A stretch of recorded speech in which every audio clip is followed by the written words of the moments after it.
Hi, Coach Kate here. And in the event that you do find yourself on the floor, here's one way that you can practice to get yourself up off the floor. So there are many different ways, but I just want to go through and practice this first way, and I'll add some more videos. But when you fall, of course, you're in the stress response. And what does that mean? It means your heart rate is up, your blood pressure is up, your muscles are tight because you just experienced a very scary, life-threatening event. So the first thing we want to do, if we happen to find ourselves on the floor, is pause. Take some deep breaths. I'm going to move back here. And calm yourself down with 3 deep diaphragmatic breaths. So it's those big waistband breaths below the belly button. Breathe deeply all the way around and exhale. I recommend 3 to 4 deep breaths.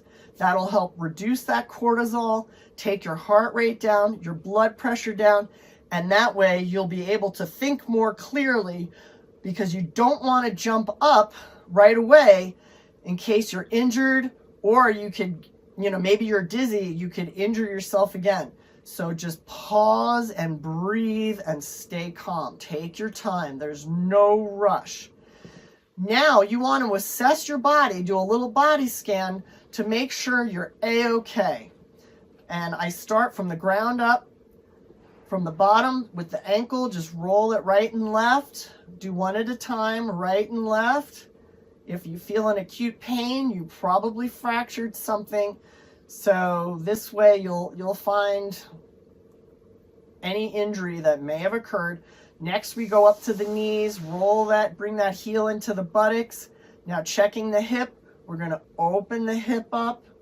All clear here, bring it back, extend that leg back down. Same thing on the other side. Heel to buttock, knees up, open up nice and slowly. Take your time, deep breathing here as well.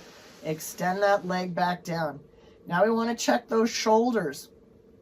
We can do an air push-up. Look, I've just bent my elbows. I'm checking my elbows here. Extend up, bend those elbows one more time.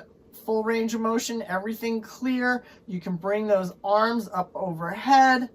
Bring those arms down to your side. Beautiful, all clear. Next, let's just check the neck. Turn slowly to one side. Turn to the other side. Beautiful. All clear. So now what we want to do is to be able to get to our side, try to get to all fours, and we want to find and assess our home or wherever we may find ourselves on the floor, unfortunately, following a fall. Look for a chair-like object. So I've got a chair here, and to get onto first we're going to roll onto our side. We can extend a non-dominant arm out to the side if you have room. If you don't have room, tuck that arm in next to you. Because what we want to do, if you have the room, use it. It makes it easier. You don't have to get over that arm when you're rolling up. So from here, we bring our knees up, and then we're going to roll from like a log roll from our head to our knees, rolling over, pressing that dominant arm, the hand, into the ground, shifting our weight forward onto that hand. Push the weight into that hand on the floor to get that other arm up.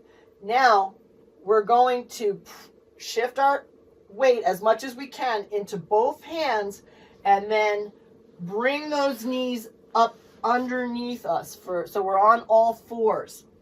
Now we're going to crawl over to a chair or a chair-like object, like a couch, a bed, an ottoman, even the stairs.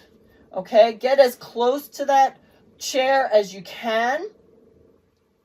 And from here, we're going to bring one hand up onto the chair, or you can put your forearm on there, shift your weight so you can get the other arm on there, And now we're going to bring that stronger leg forward. We're going to bring that stronger leg forward into that 90-degree angle.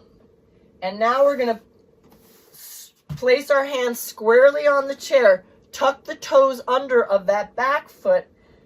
And if you can, big inhale here, exhale, shift your weight forward, press into those hands, pivot, and get your bottom onto the chair.